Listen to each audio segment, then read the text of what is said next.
So let's start with this second debate. So with the title, How to do the history of the EU, converging and diverging points of view. So the idea is to focus more on the European Union. And of course, the two panels are very closely related. The history of EU does not begin with the creation of what we call in French, la CECA, the European Coal and Steel Community in 1952, unless one wants to focus only on the institutional aspects of this history of EU. And in order to understand the very possibility of the history of United Nations, European Union, it's a kind of United Nations organization anyway, it's certainly necessary to integrate into the narrative the earlier episodes of tension, conflict, but also cooperation between the peoples of Europe. So we must therefore be careful not to consider the EU only as a beginning. And conversely, the history of Europe is sometimes impacted by the experience of the EU and sometimes reread through the current existence of the European Union. So this may lead to a different view of the past, or even to consider the EU as the culmination of a 1,000-year-old history. So I would like to know what our guests think about this double risk of simplification of the history of the EU, to see the EU as a beginning of something, or to see the EU as the end of something. So what could be, in the first instance, a common history of the EU itself? Should this history unfold in a teleological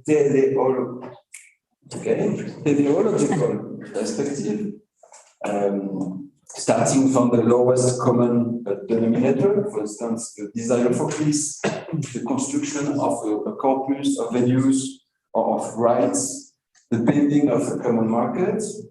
But is it still history if we do that?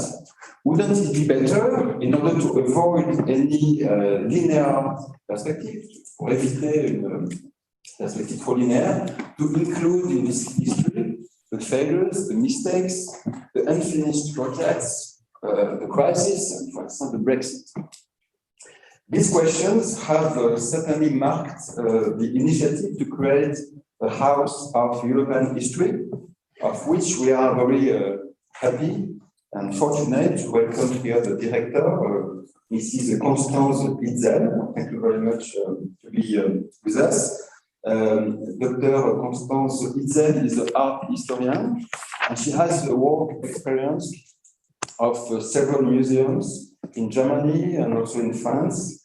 She has worked for the Committee on Culture and Education of the European Parliament, and she has built up the House of European History as a curator and advisor from 2009.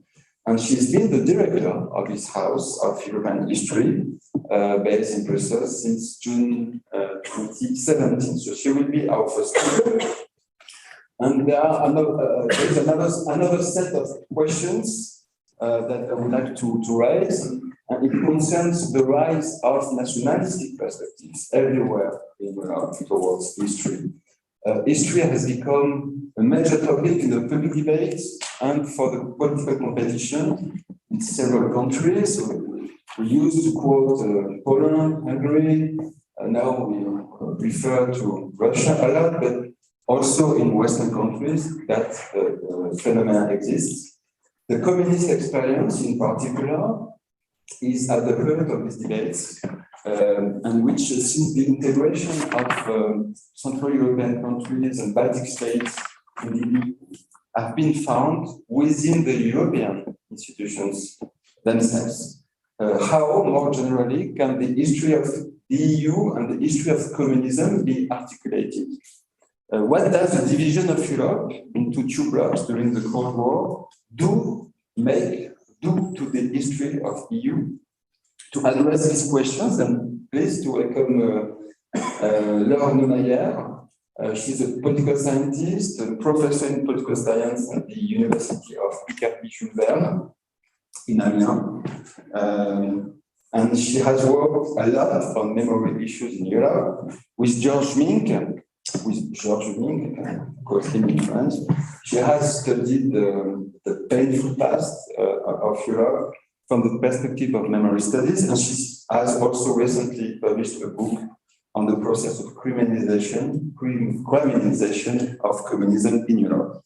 And we will ask her to explain to us whether the appreciation of the communist past can be an obstacle or not to the writing of a history of the Union, and why communism is still an object of criminalization, object of debate in some countries, and also within, again, the institutions of the EU.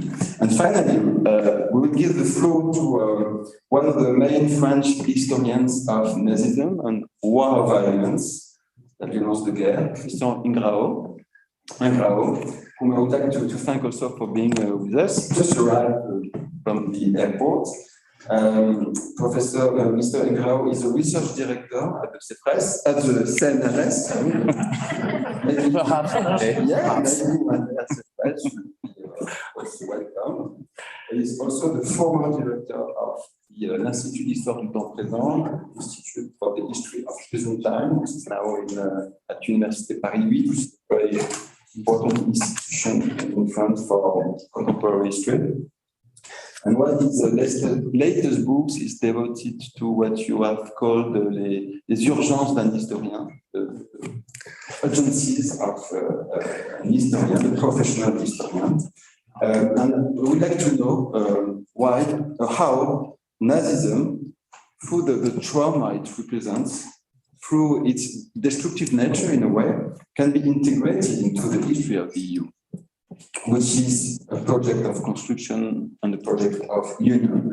How can we also explain the uses of the Nazi label, or the label of Nazism in the present day, which appears in the Russian narratives also? It's something that I think could be interesting to know more about. So thank you very much to the panelists to be there. I'm bringing to give the floor now to Mrs. Itzel for 15 minutes presentation, and it will be also board. Thank you.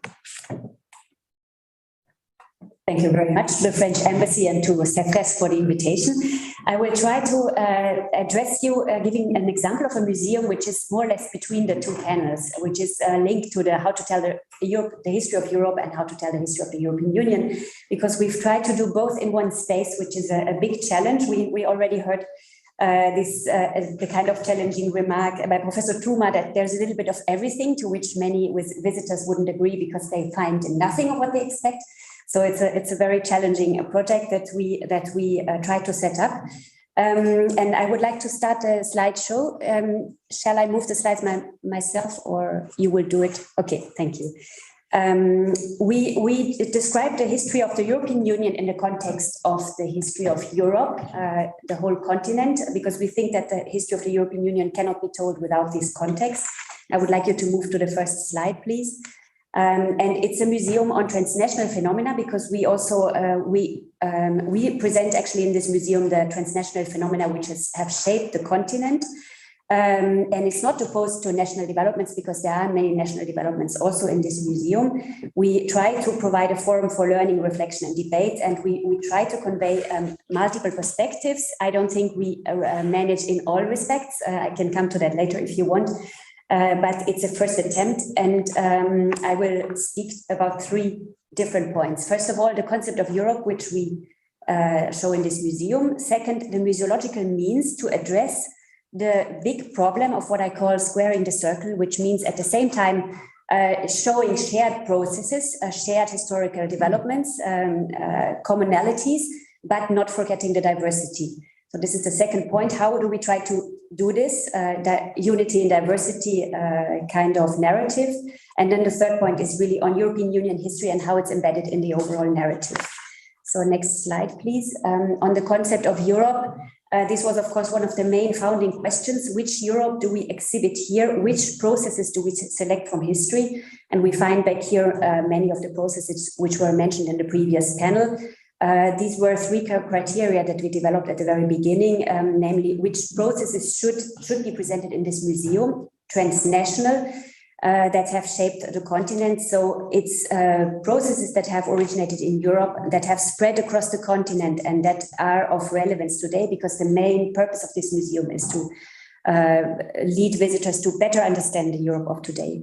So there you will find in this museum, some of you might have seen it, revolutions, national and democratic movements, the world wars, the Holocaust, migrations, communism, and the European integration process, to name but a few. And so you will also see the kind of articulation that we try to do, but which in some parts needs to be improved between this broad history of Europe and the history of the European integration process.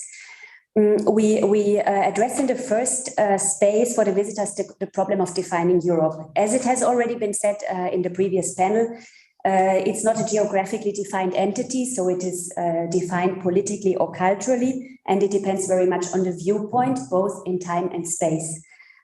So Europe is described as a cultural space shaped by ideas, by concept, and by history, and this is very much the introduction of the first space of the museum. And I would like to ask you to go further. And we question here in this first space many different questions, like I spoke about what is Europe, or where is Europe, where does it end? But the main questions are raised here on the right side. Is there such a thing as European heritage? Is there such a thing as collective memory, collective European memory? And this is a space in which the visitors are confronted with many questions, and where we also have lots of debates with the visitors. You see on the right side sculpture and objects representing colonialism and slavery, which were already mentioned before. Here we have lots of discussions with the visitors as to whether or not this is part of European history, which in our museum it is, or not, depending on the perspectives that our visitors have.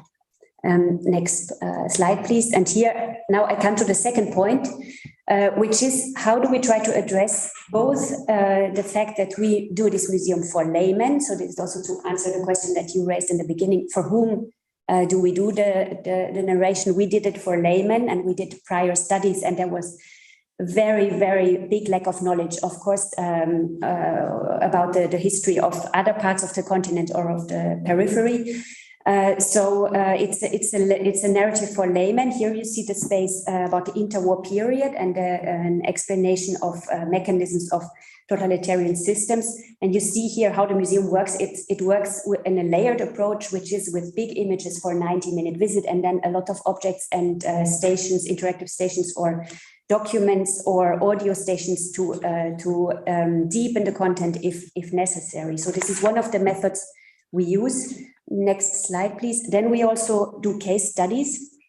So we try to juxtapose here, for example, the memory of the Holocaust. We try to address the situation in 6 different countries as to whether at what point in time did the country officially recognize guilt or responsibility.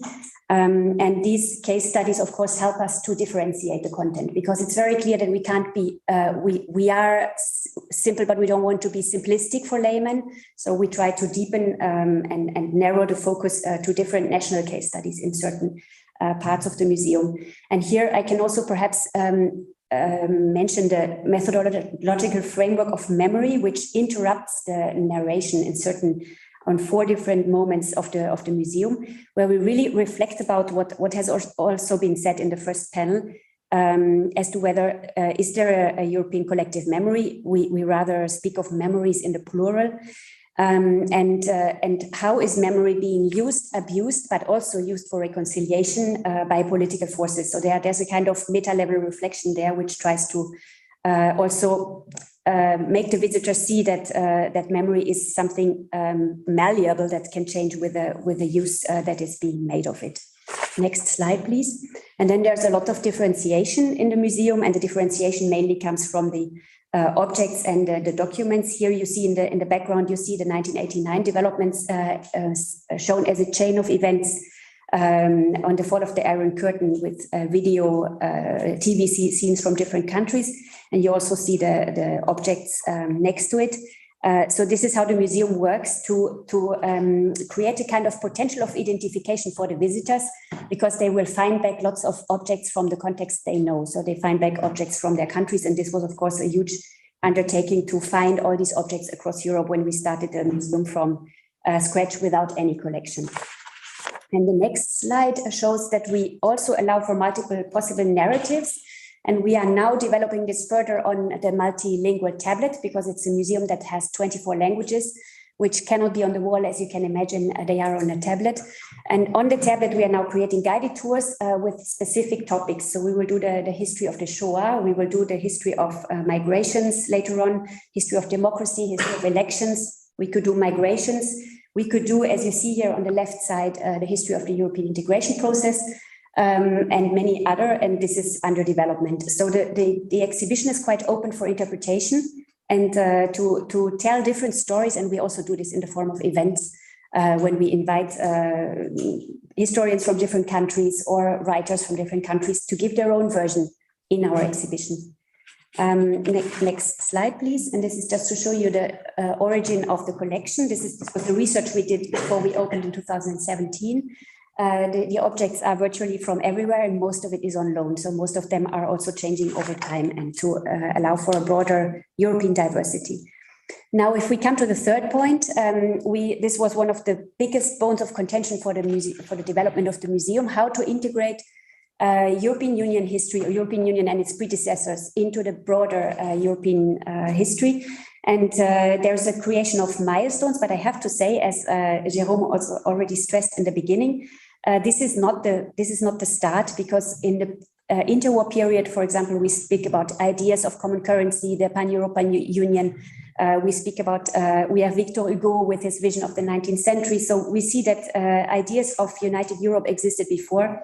But here we start a kind of milestone approach of European integration development. So you see the European Community for Coal and Steel here, against the background of the Cold War, because it has to be seen in that context.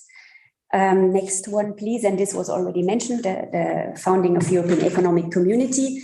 If you have a look at the objects, you will also see what I will do as concluding remarks. The difficulty of telling this story from the visual point of view is not very easy.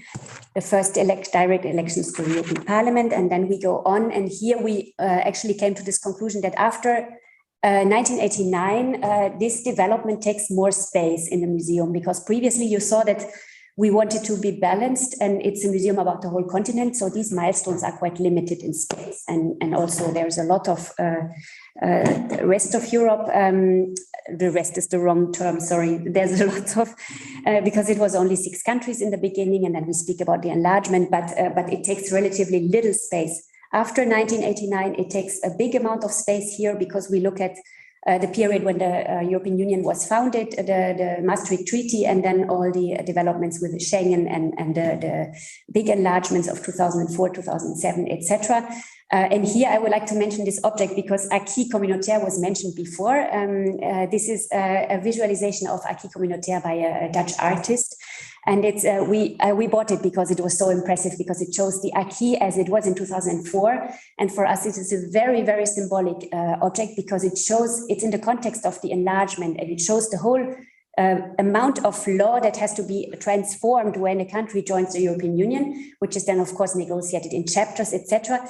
But it was also shown on German TV when Theresa May sent a Brexit letter. So it also shows the reverse development. So it's a very symbolic object that at the same time is also a multi-perspective, because it can be used by people who speak about Brussels bureaucracy as a monster, a paper monster, you see. So we like these kind of edgy objects that can be interpreted in many different ways.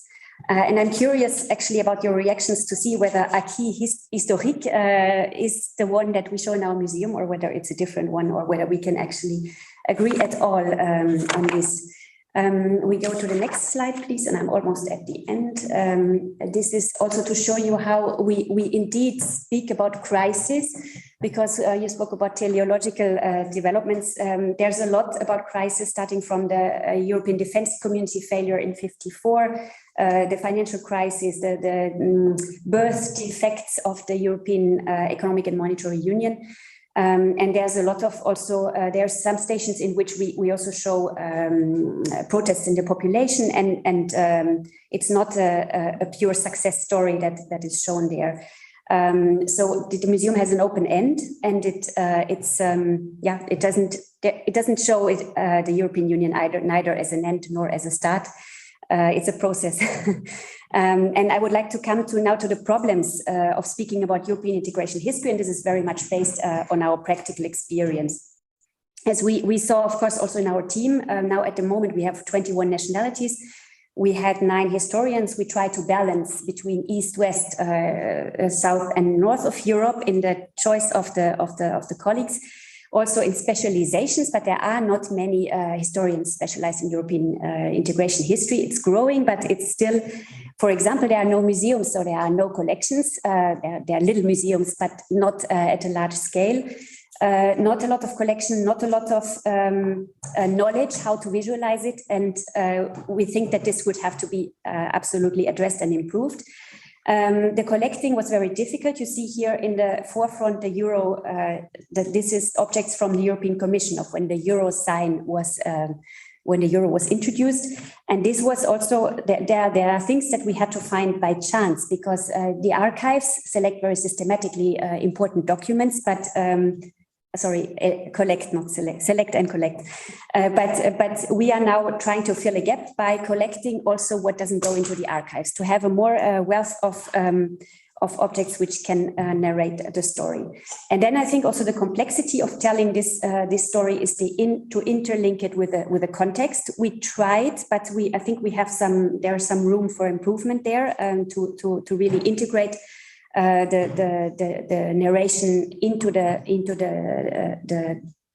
other narratives. And also I think the challenge is that it's a multi-level, it has to be a multi-level research, because the decisions are taken at many different political levels. So also it's not enough to speak about the development of European institutions only, but it has to be really at the level also of national governments. So it's a very complex research. I think I'm going to stop here. It's my last slide. This is work in progress. This year you showed the museum when it was built.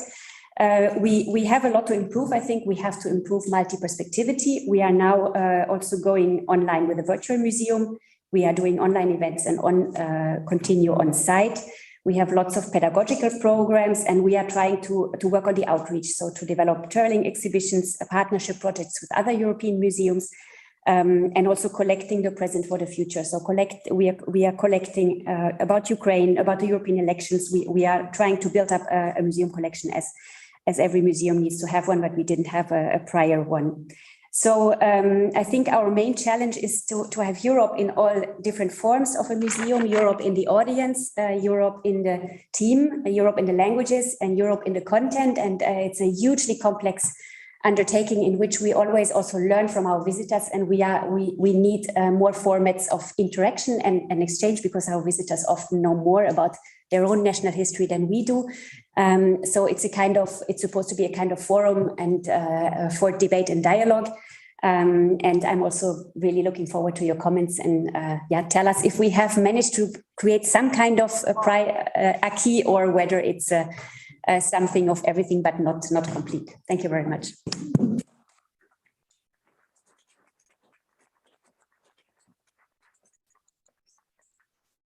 Thank you very much for a very interesting presentation.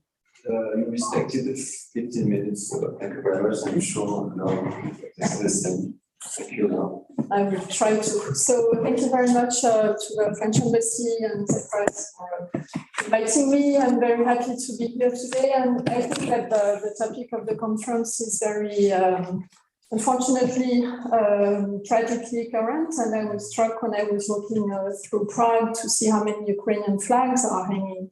In Paris, you don't see many of them, and it's a very practical example of the diversity of interpretations of current events based on the history of the two countries. So I think it's a really important topic, and I'm very happy to be part of this roundtable.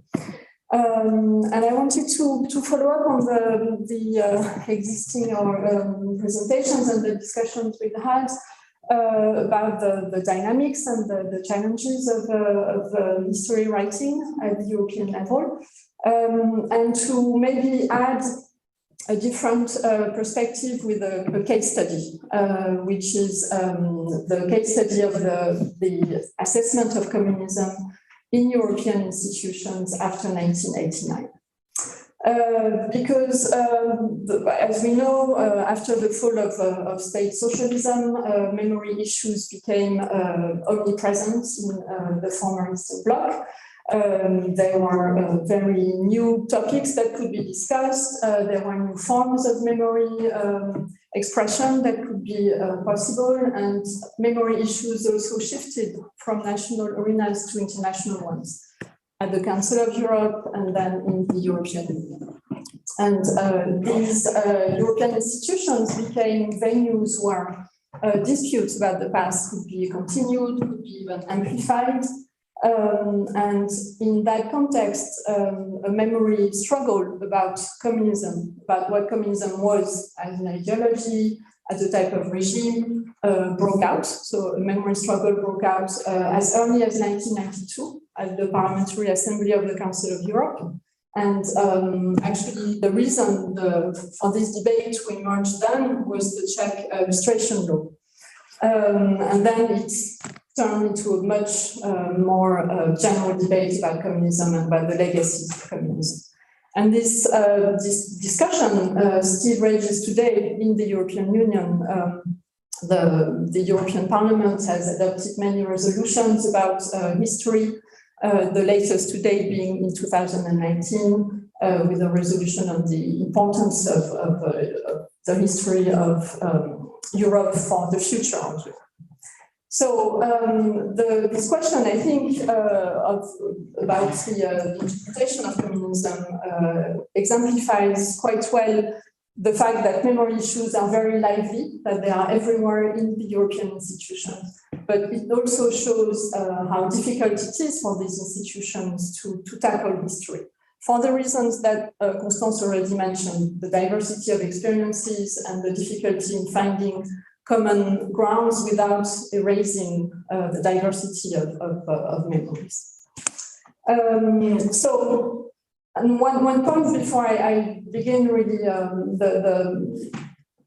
before I turn to this question is that the Council of Europe and the European Community and then the European Union have talked about history since their inception, since the 1950s, because it was a way to legitimize this new project of cooperation.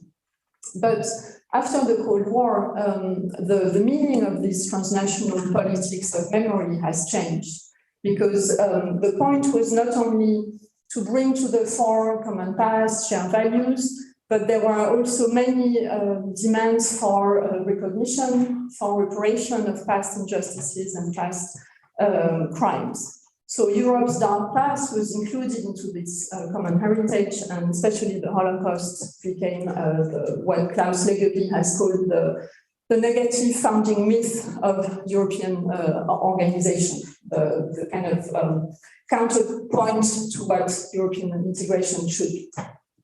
And in that context, both the Council of Europe and the European Union asked their future member states to respect this acquis, whether it's historical acquis or memory acquis, meaning more precisely to evaluate their own complicity in the Holocaust, the participation of some parts of their societies into the extermination of European Jews, and to give more visibility to the commemoration of its victims, because as we know, during the socialist times, the Holocaust was not distinguished as a specific dimension of the Second World War. So the EU made, and the Council of Europe, but to a lesser extent, made some demands to the future member states. Whereas already in and that kind of collided with another historical development in the former Eastern Bloc, where a historical narrative centered on the equivalence between communism and Nazism had gained ground.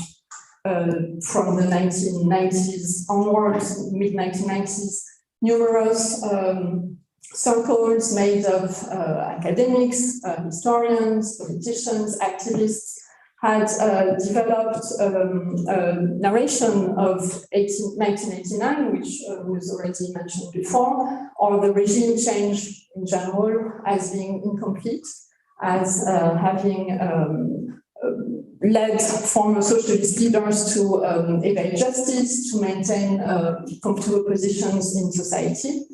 And so there was a very a discourse which was very critical of the change, and that very made crime the essence of communist ideology and stressed the proximity between Nazism and communism and the equivalence of the crimes committed in the name of these ideologies. So these various memory processes really collided in European assemblies. On the one hand, Central European members of these assemblies had some demands to have their own past recognized, to have the huge suffering caused by communism recognized in terms of historical reckoning, in terms of remembrance, but also in legal terms, because many of them also wanted what they call communist crimes, meaning all the violence that happened between 1917 and 1991 in the name of communism. So they wanted these communist crimes to be tackled legally through an international court, through something that would be organized as the Nuremberg tribunal was organized. And these, so there were a lot of mobilizations, okay, that happened in those assemblies very early on, because any type of painful past becomes a memory struggle only if there are mobilizations. Social and political actors, which are often called memory entrepreneurs, mobilize to try to have their interpretation of the past become hegemonic in a given polity, in our case, the EU or the Council of Europe. And sometimes, of course, these mobilizations fail, sometimes they succeed, but you, again, I'm not a historian either, I think, everybody, apart from Professor Tuma, of course, started their speech by saying that they're not historians. So I'm not a historian, I'm a political sociologist, and so I'm interested in actors and in mobilizations.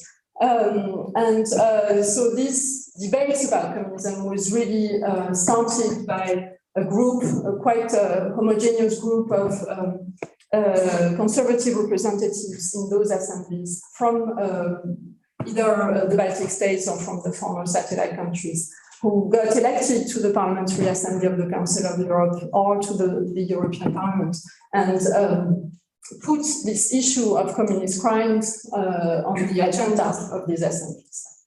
And their interpretation of Nazism and communism as equally evil competed in those assemblies with the Western European narrative that made Auschwitz the standard of persecution and asserted the uniqueness of the Holocaust. So memory entrepreneurs were regularly accused by their political competitors from the left, but also by militants of the Jewish cause. They were accused of trivializing Nazism and also minimizing the parts that Eastern European societies played in the Holocaust. And interestingly, also anti-communist mobilizations or mobilizations to condemn communism at the European level also sparked counter-mobilizations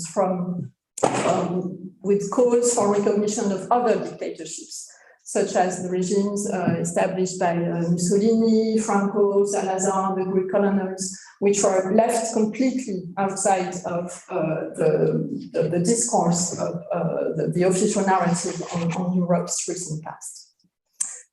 So these mobilizations have occurred 30 years ago, and they were partially successful. If we try to assess the impacts they had, first, I think we can say that they led to a symbolic success because this narration of the past and this anti-totalitarian interpretation of communism has been endorsed officially by European assemblies, both of which have adopted many resolutions to condemn the crimes of, I quote, totalitarian communist regimes.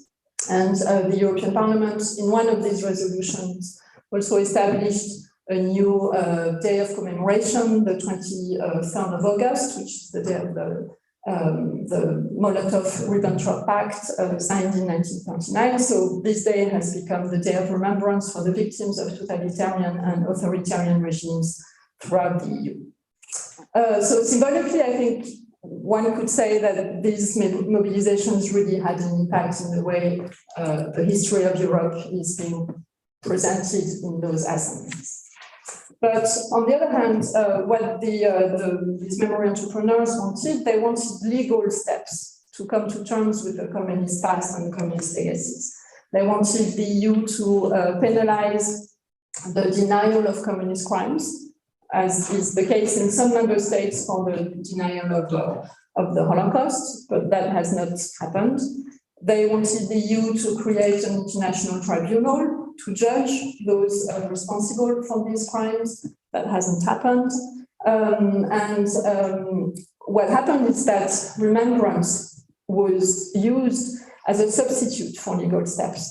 And in 2007, at the height of these mobilizations, the European Union created a new program called Active European Remembrance that was originally meant to support actions commemorating the deportation of the victims of the Holocaust. And because of very strong mobilizations inside the European Parliament, this program was extended to cover also the commemorations of the victims of Stalinism. So that was, as I said, again, a step that was welcomed by the anti-communist memory entrepreneurs, because it was really the result of their advocacy. But in 2013, the program had to be renewed, and there were new discussions about its scope. And it's a bit like also what was mentioned by the museum. What do you include in this remembrance? Do you go back in history to all the way to slavery and colonialism, or do you start when the European community was started? But also, do you cover fascism? Do you cover military dictatorships? And whereas the first version of the program was really centered on Stalinism and Nazism, the second version had a much broader scope, because it included what the Commission called the totalitarian regimes in Europe's modern history. And in that category, fascism was mentioned, which was not at all, again, in the vision of the past of these memory entrepreneurs, because for them, they wanted to focus only on Stalinism and Nazism.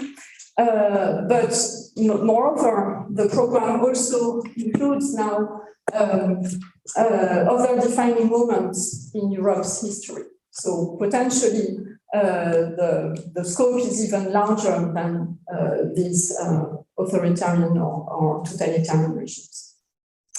So to conclude, because I have to conclude, I would like to say that I think this debate really shows that more than 30 years after the fall of those state socialism, historical debates remain structured around two very different visions of the past, in at least the way these debates develop at the European level. In the first vision of the past, the Holocaust is seen as a unique form of mass violence and as the negative symbol of a new Europe based on the protection of human rights. The second vision of the past uses the same values of protection of human rights to request that the gravity of the Soviet-era mass violence be recognized as equivalent to the Holocaust. And the Council of Europe and the European Union have attempted to find a middle ground between those two narratives. And they did so by producing a historical memory based on a broad denunciation of all forms of totalitarianism and on the commemoration of victims, which is very consensual because, of course, everybody has empathy and is willing to commemorate victims. But there is a growing under-specification, actually, of what this remembrance should cover. And I think that it was necessary to evade the controversies over the rankings of those past and whether the equivalence, whether the Holocaust has any equivalence in other episodes of mass violence. And this illustrates the difficulties in really establishing common grounds for either a historical narrative or maybe even a bit more modestly just for a shared culture of memory in European institutions. Thank you. Thank you.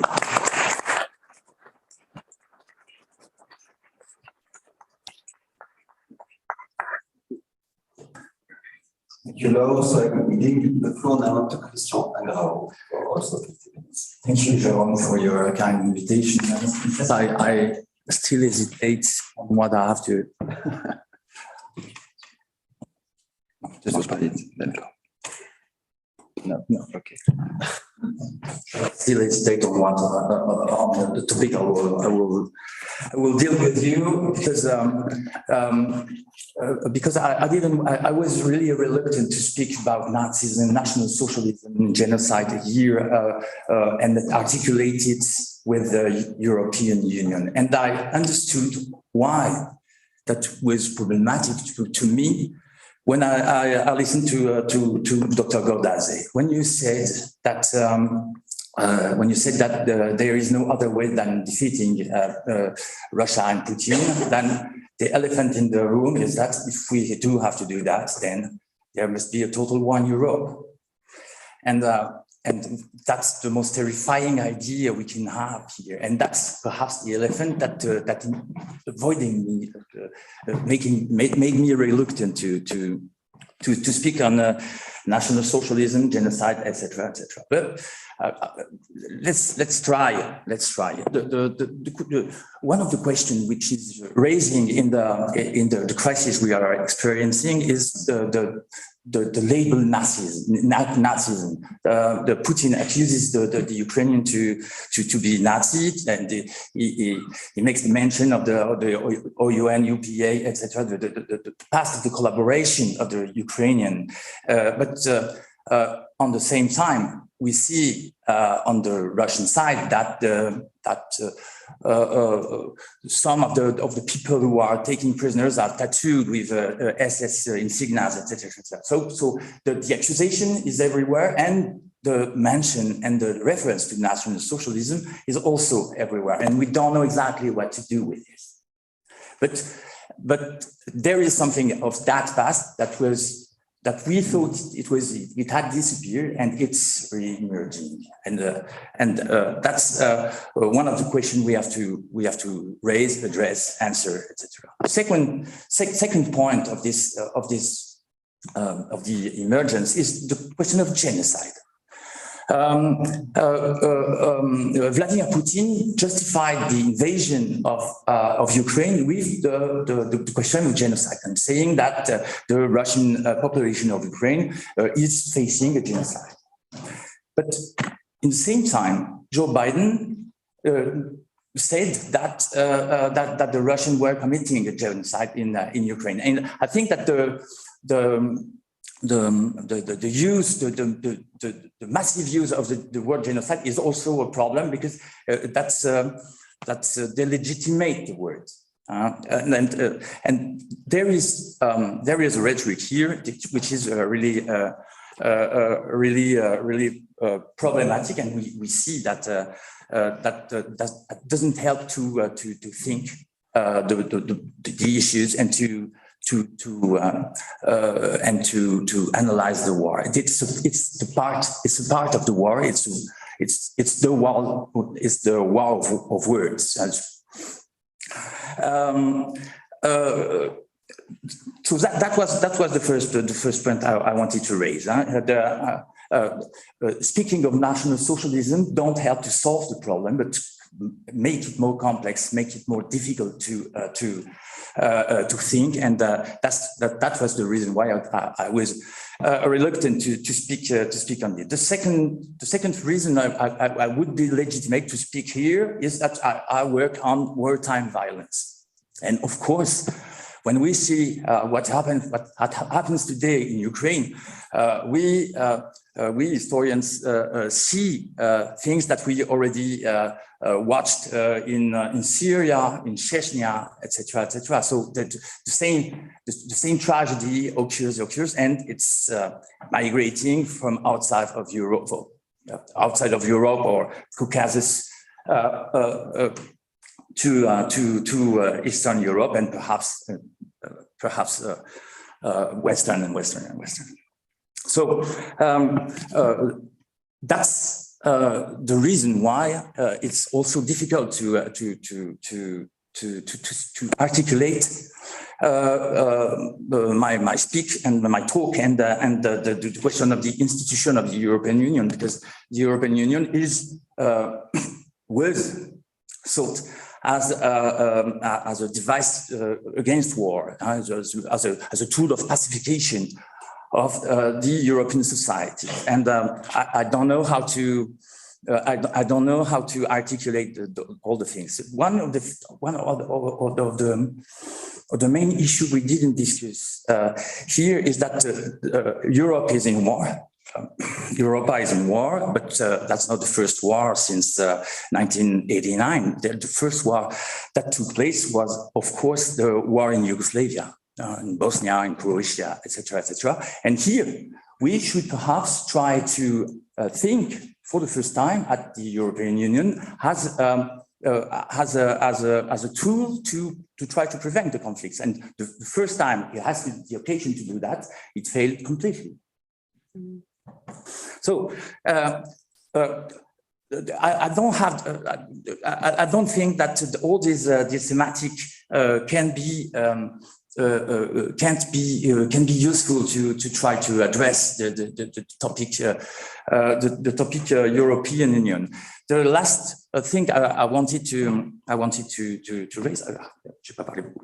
The last thing I wanted to raise is that I was the director of the Institute of History of Present Time, Institute for Zeitgeschichte in German, and the central characteristic of this history is that the historian is never alone. There is no real independent history of the present time. Why? It's very simple. There is always someone with the historian is writing or delivering his conference. There is always the witness, the protagonist, but moreover, the policeman, the judge, the secret agent, etc., etc. When you consider the historiography of National Socialism, you will see that one of the most famous books on the history of National Socialism, that has the Franz Neumann, the Dual States, has been written during the Second World War, has a memorandum for the OSS. So you see, there is an articulation between intelligence and historical innovation. So this book was a so great book that it became the founding milestone of this historiographical school that are called the functionalists. So if you consider this generation you were talking about, Basil, this generation of scholars who since 1989 and after decided to carry out the historiographical renewal of the history of National Socialism by studying at the local level in Eastern Europe National Socialist occupation. Most of these people, Kissinger, Dieter, Paul, etc., were working in the archives in Ukraine or Poland or in Baltic states, etc., on behalf of the Ministry of the Justice of Canada or Australia. Why? Because Australia and Canada had launched a series of inquiries against people who were war refugees and who were who had been involved in the war crimes that had been committed in this state during the German occupation. So you see, it's always difficult to speak on the independence of the researcher. There is always someone who is putting into question this independence. Last feature of this history of prison time at the beginning in 2002, my institute was part of a project in Bosnia, and this project in Bosnia was an attempt from a professor in Brown, I don't remember his name, I'm sorry, to build a common narrative with young scholars in Bosnia, Serbs, Muslims, etc. And that was interesting to see, not as a innovative project, but the mistake he made during the project were really interesting, because he wanted to do what he called the ghost busting project. What was a ghost busting project? That was the idea to build a common narrative, a common historical narrative, but by avoiding the question of violence. So that was understood, and that's the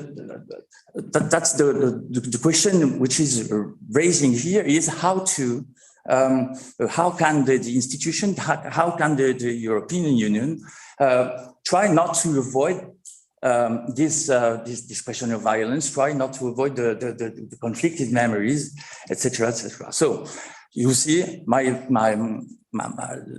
the quantity of difficulties I had to address the question of the European Union led me to try to avoid all this question, and the little topics I tried to prepare was a topic on that stuck to the subject. Okay, just institution, just history, and so I just want to finish with that. We can try to do, despite all history of the institution of the European Union, and I hope that could perhaps help us to think further. First of all, there is a history of the institution which is possible. The dynamics, of course, dynamics of westernization, of Europeanization is possible. The European Union made an effort during the 90s and the beginning of the century to implement programs to build academic and scholar networks in history, and in history of the present time.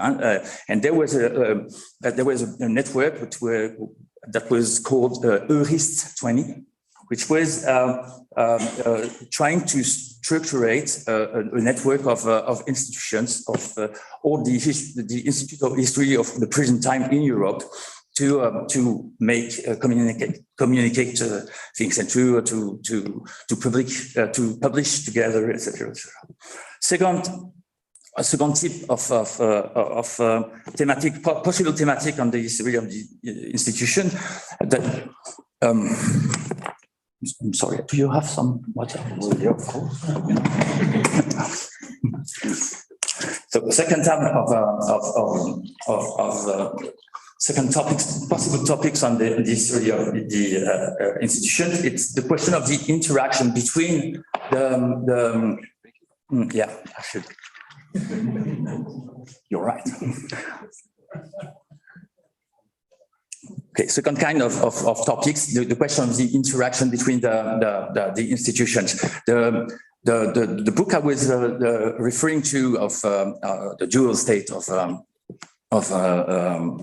Franz Neumann was a book on the dynamics, institutional dynamics of the Third Reich, and it's a relevant book for us because that was a book that was dealing with the question of expansion, the territorial expansion of Nazi Europe, Nazi Germany becoming Nazi Europe, and the institutional monsters that were creating, and the administrative and institutional Darwinism that was that took place here.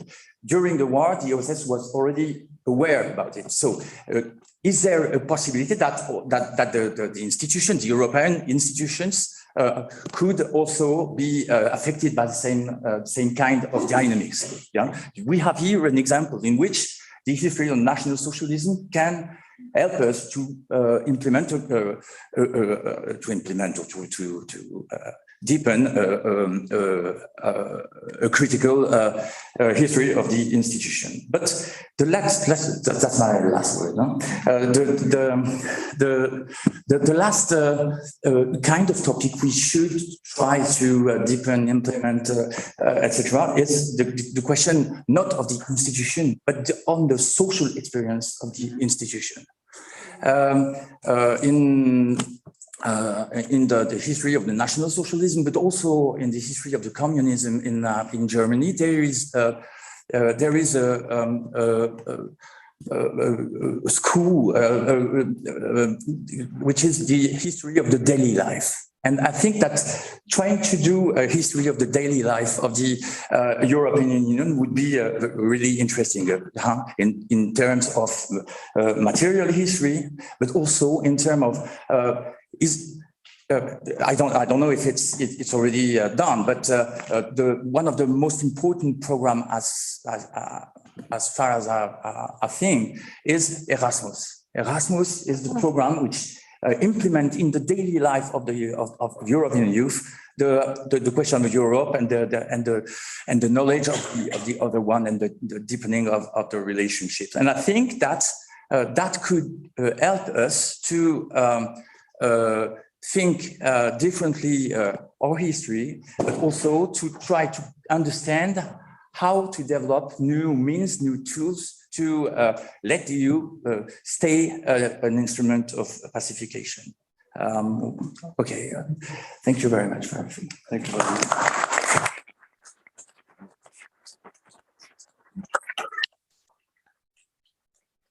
Thank you very much. We have about 20 minutes for the discussion. If you agree, I will maybe begin by some remarks or questions that raised when I listened to your different presentations. It will be very brief, even if I have many questions that I want to pose, or all of them, of course. To come back to what presented Constanze Itzel, you can see that this museum is very specific. If we compare to other kind of museums, Museum of Communism, Museum of anything, because it's a work in progress, the EU, so it's a museum of present time, but taking into account the contemporary history, and also going back to the later history, if I understand. So my question is, how do you work incrementally on this? Who decides, for instance, to open an exhibition on something very much connected to the present time? You said before that about Ukraine, you would do something. So I'm very curious, how do you concretely work? How do you select also the different archives? And do you mobilize also historians, national historians? How do they work? You can't extend everything. We don't have so much time, unfortunately, but it would be very interesting for me. And if you connect the two presentations, What about the criminalization of communism? Did you have any kind of pressure from member states to present communism as a bad part of the history of the EU in such a way? And I'm also asking a question because Christian talked about the war in Yugoslavia. For instance, do you refer to the war in Yugoslavia because some member states now are previous protagonists of this war? So how do you deal with these very, I think, very complicated subjects? There was also I had a question about the museification of museification in a way, because there are other museums of EU. I remember I visited La Maison Jean Monnet, for instance. There is a museum in Gdansk. So do you also refer on that? Because in fact you are part of this story, right?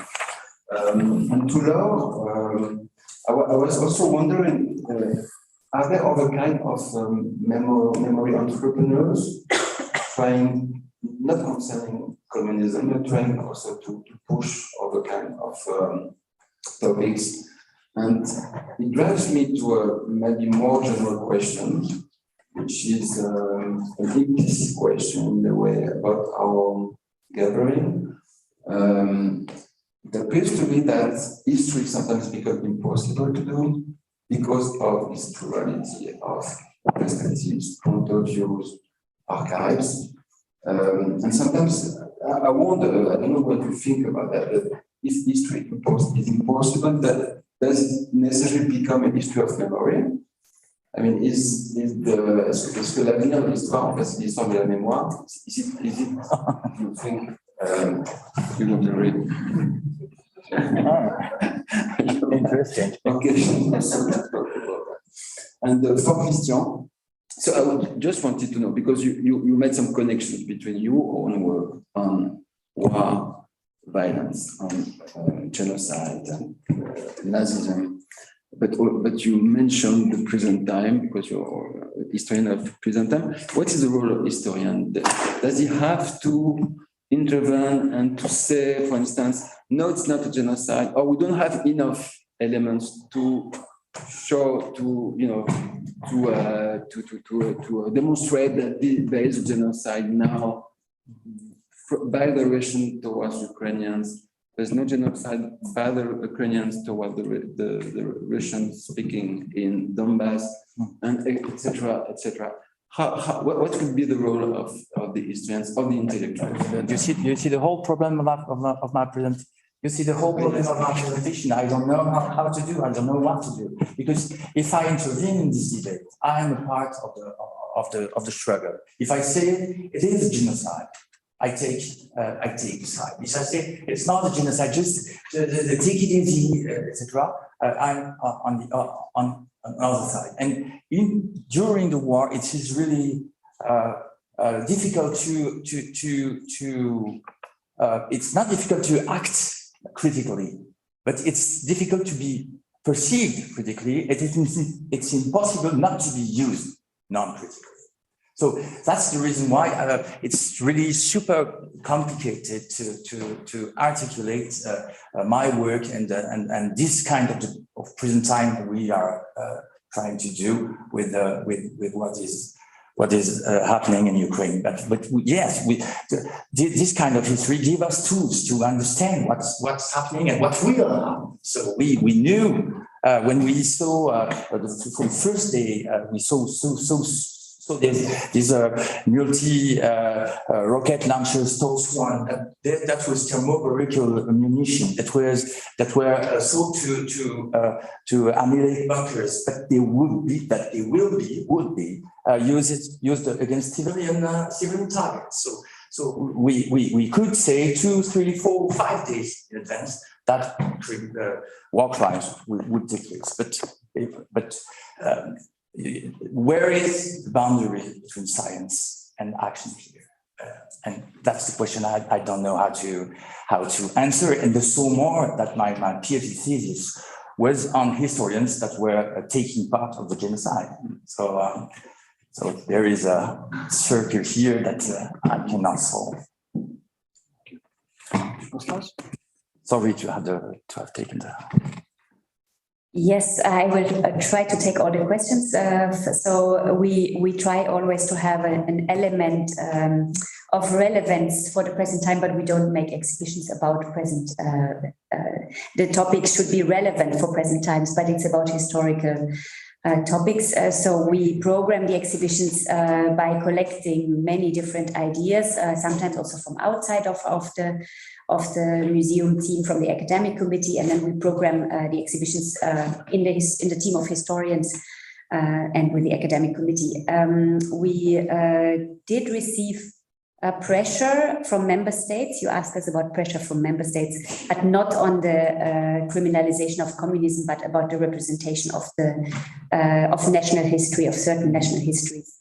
About communism, we rather have complaints from victims, and this is something that we observe generally related to our museum, that as it's a contemporary history museum, some different groups of victims don't feel represented in the right way or given enough space. So it's a kind of a competition for space that is materializing in these comments.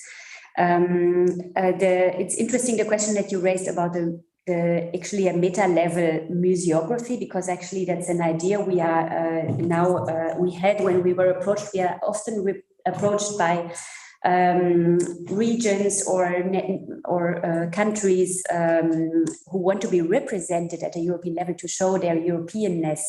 But we don't want to be a showcase for certain regions or countries. So when we were approached by a consortium of museums organizing an exhibition about 30 Years' War, we had the idea to create a meta-level exhibition from their 5 exhibitions that they will make in the different countries.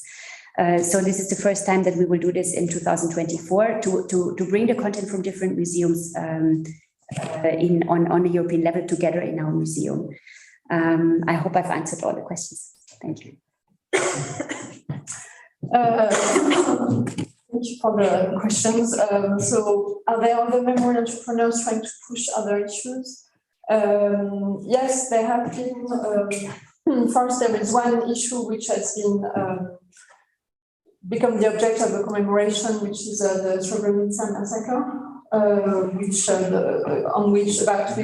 European Parliament adopted a resolution to commemorate it and again call for learning lessons from history and building democratic values or strengthening democratic values.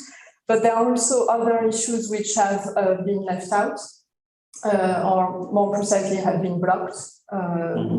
And it's the issue of the Franco regime, because Spanish memory entrepreneurs have mobilized around 2006 to try to build on what had been done about communism in the European Parliament, to ask for a commemoration of the coup of Franco, the 70th anniversary of the coup, and it was blocked by the EPP, European People's Party, in which the Spanish Popular Party was very a strong member of which, so that was completely left out of the agenda of the European Parliament. I'm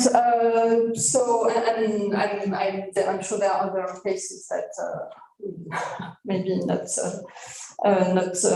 that we may not be aware of, but I think it's really an ongoing phenomenon, and the latest resolution, I mentioned the resolution from 2019, and what was really interesting in it was a direct call to Russia, to Russian leaders and Russian society also to come to terms with the communist past and to stop this revisionist interpretation of history. And so as these resolutions are adopted, their content slightly changes, obviously according to the issues at stake in the present.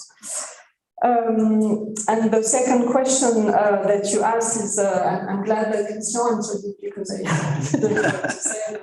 No, just to say that I don't think the EU or the Council of Europe actually tried to do history. I think they use history, but it's not their role and they're not actually do history. So what they try to build is memory, a common memory defined as official narrative, but with a very selective discourse about the past.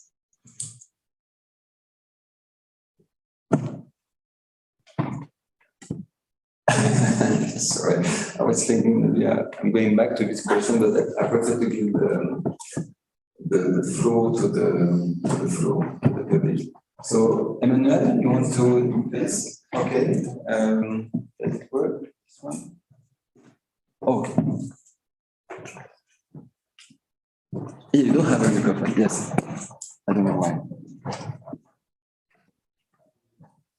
Yes, I was, of course, very interested by all of this debate, and which are crucial debate for all of us, because memory and what is happening today is a memory of the future. And so this is exactly what we have to think about, how we are going to deal with what's happening now for the next generation, what kind of narrative we are going to build about. But we are witnesses now. But there is one point which is like a blunt point in the discussion is the juridical aspect of the narrative. We talk about the museum, we talk about what happened at the Parliament, European Parliament, to what is a good thing, bad thing we can talk about, what are not the things which are not so bad, we are not sure we can talk about. And but another aspect is there is an international courts, and the story of course there is Nuremberg trials, but there were a lot of series of trials that was the outcome of the war in Yugoslavia. And what is the role of the historian according to these trials? What is the relationship between the narrative the historians are building and the truth, or the so-called truth, or I think the truth that the jurists are building, and which are leading to trials and to judgment. So what is the relationship between these two? We see the relationship between museums and the historian. We see the relationship here between historian and the political. But what is the relationship between the juridical order and the historian work? This is just a global question, I guess.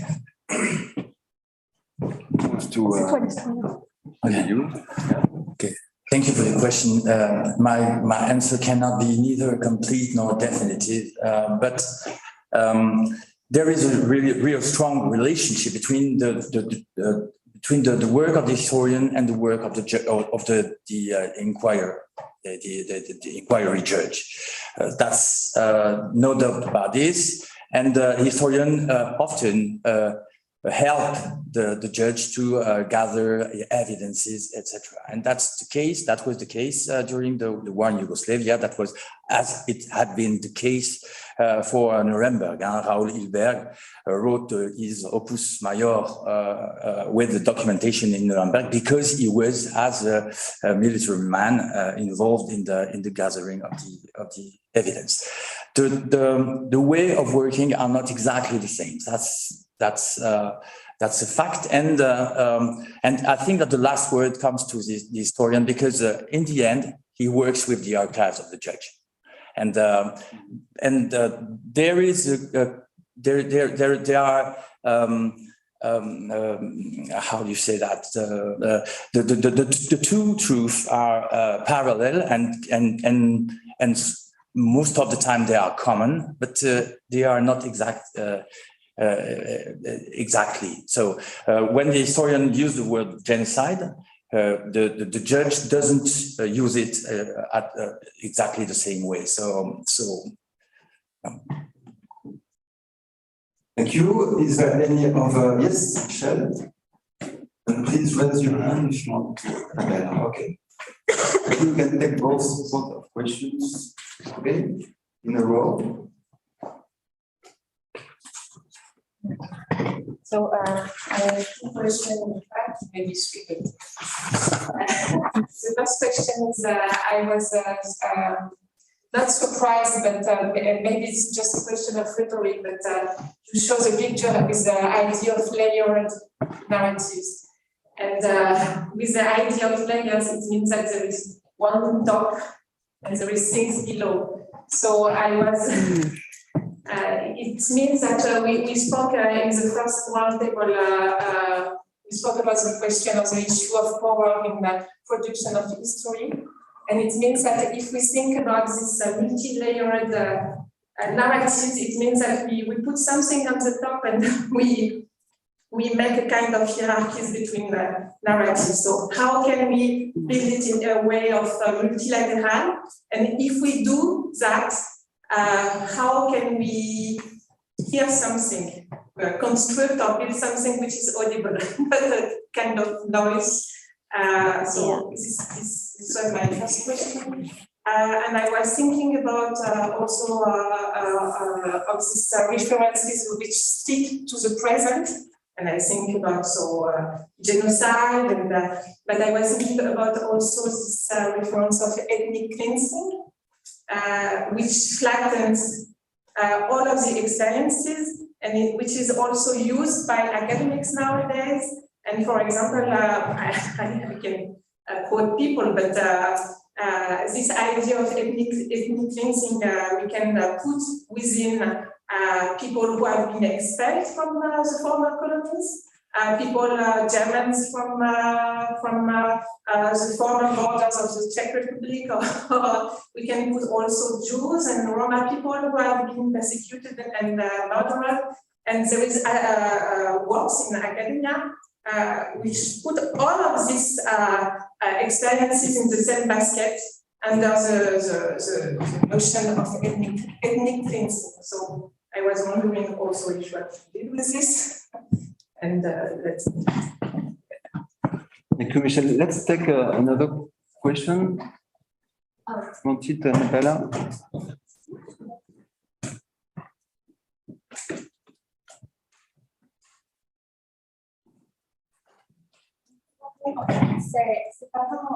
Sorry, it's actually not a question. The microphone. Thank you so much for this really interesting panel, and also this part. Both were very interesting. I actually don't really have a question. I just want to come back to this notion of genocide.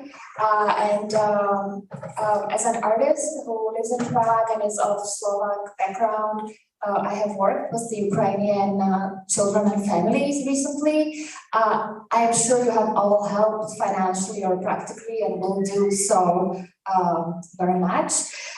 So I'm not saying anything new. I just want to bring a fact that there was 121,000 children taken, and that actually, according to some politicians that were making some facts together, which I think is a very, very strong duty we all have as intellectuals and practitioners. So there were these things happening, and I have met these families that are broken, and I see in their Facebook that they're seeking for lost children. So there's a case of this. I'm not gonna do more on that. Just wanted to throw it out there, and also just give it back to you. I don't know what was this emotional about it. Sorry. So, any other question or remark? No? Oh, yes. Okay.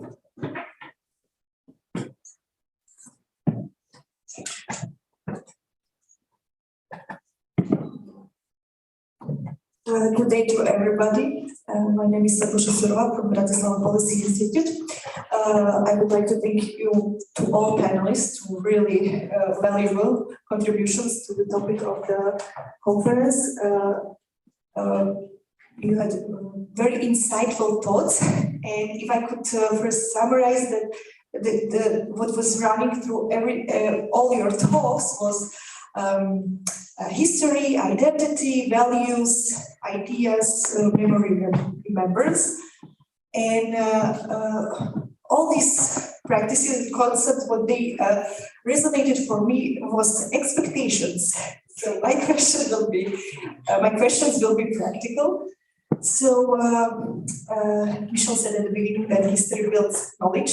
So my first very logical question is, have we learned enough? One panelist said that politicians didn't, but I mean in general, not only politicians, but others. Then to the historian, I'm sorry, I'm so bad with the names, I don't have glasses, and I have earphones, so doctor. That suits me. I am blind. The historian suits me, thank you. That's a compliment in my book. I just don't want to make a mistake. So sorry, but my question was, given also that the memory, it's like memory is important for the future, yeah. So I want to ask, you said there is a distinction. I understood everything, yeah, about being historian, how you don't want to get involved and everything. But my question is really practical. Like, what is the use of the knowledge if you don't act on it? Yeah? And it is not only for you that is.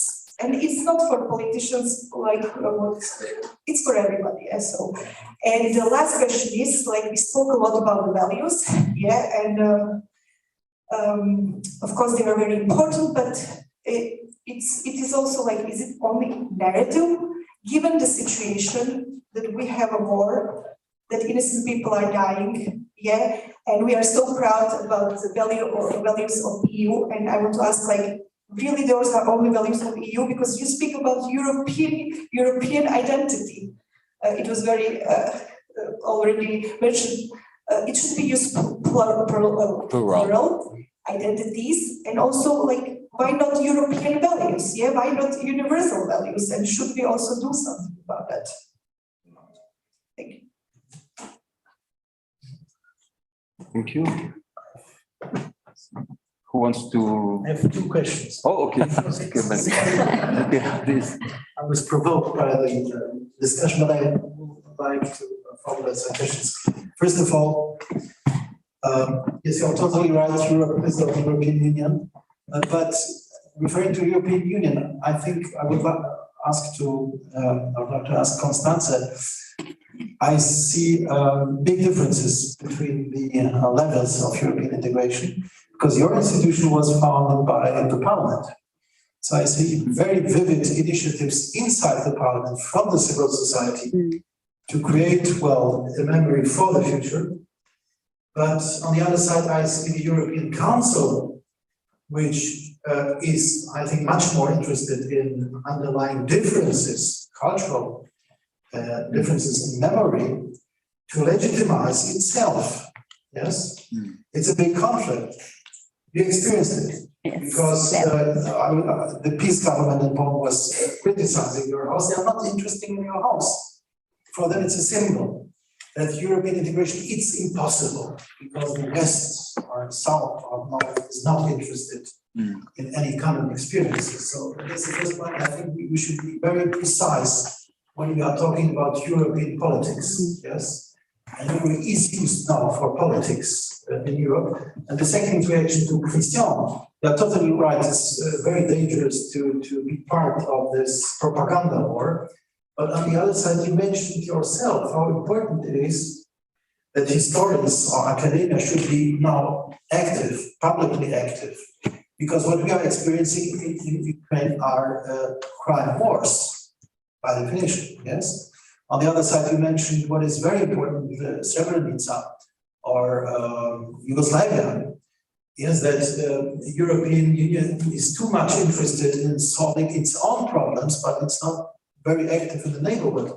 Should we have a very active peace policy in the neighborhood after the Srebrenica or Yugoslavia experience, or should we also refer to Chechnya experience, Georgia, but also Near East? Yes, probably Syria was the introduction, Russian introduction to this new phase of Ukrainian war. Yeah. So my question: how can academia now be active in this conflict?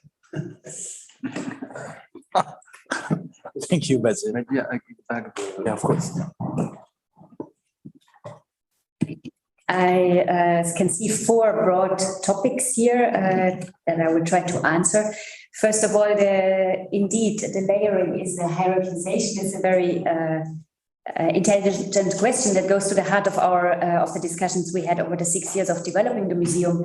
And I think we have several ways of answering it. Of course, there was a storyline, and very practically so. There was a storyline developed, which is the first layer.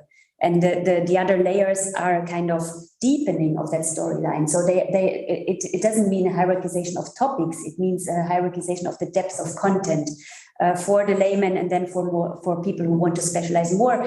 But as I try to explain, there are different there are multiple narratives that are possible in this exhibition that we are now developing through the interpretation, through the tablet, through the mediators, through the museum educators, through the guided tours, through dialogue formats with visitors. So it's a multi-layered, and the hierarchization is made every time anew.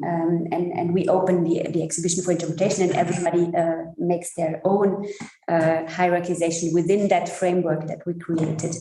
The question of ethnic cleansing, the problematic.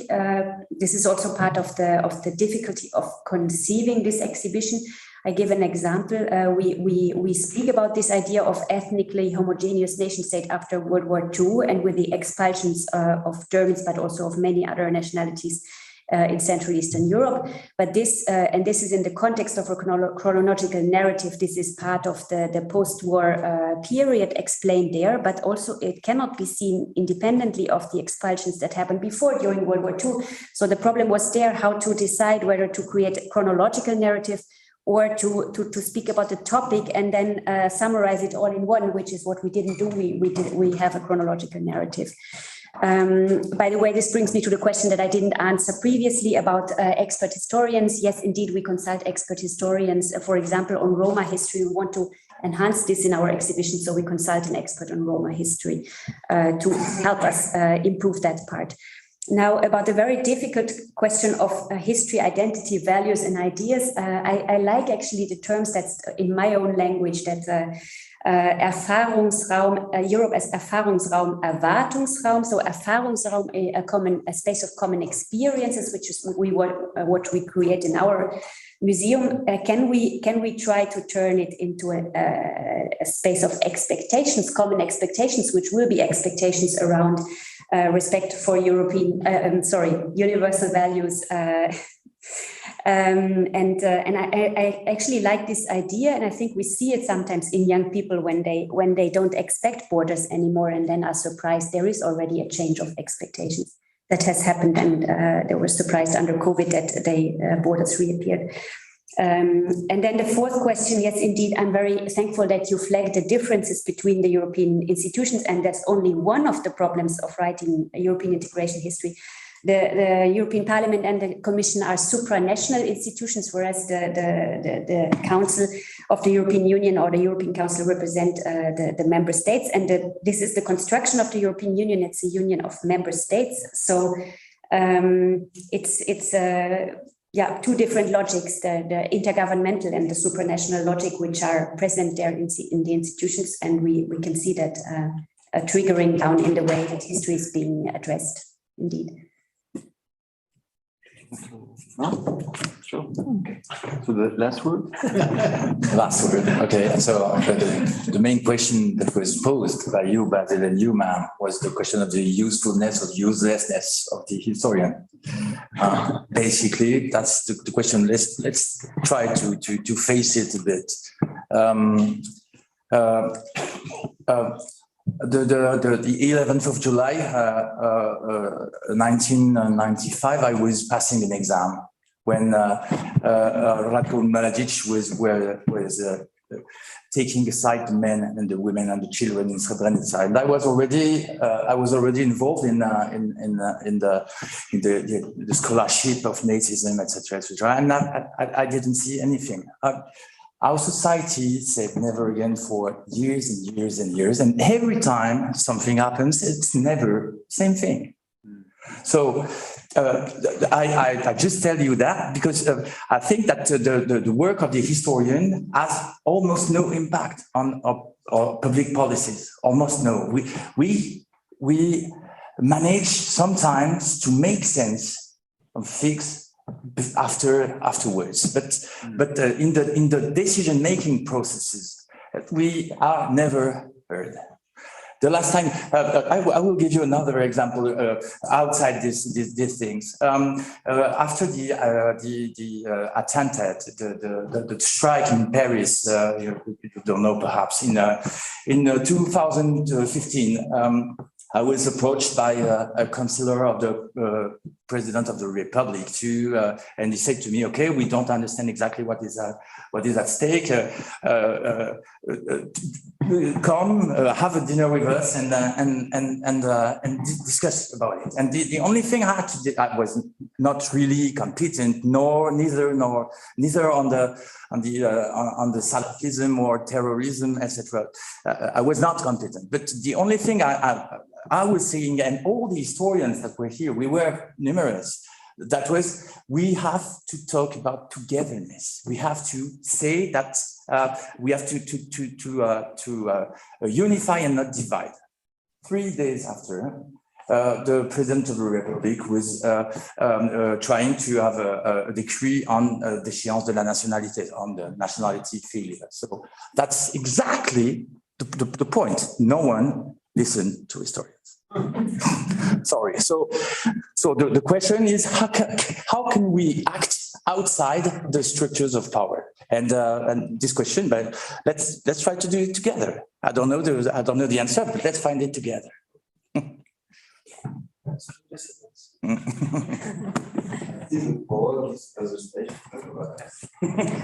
Oh, wow.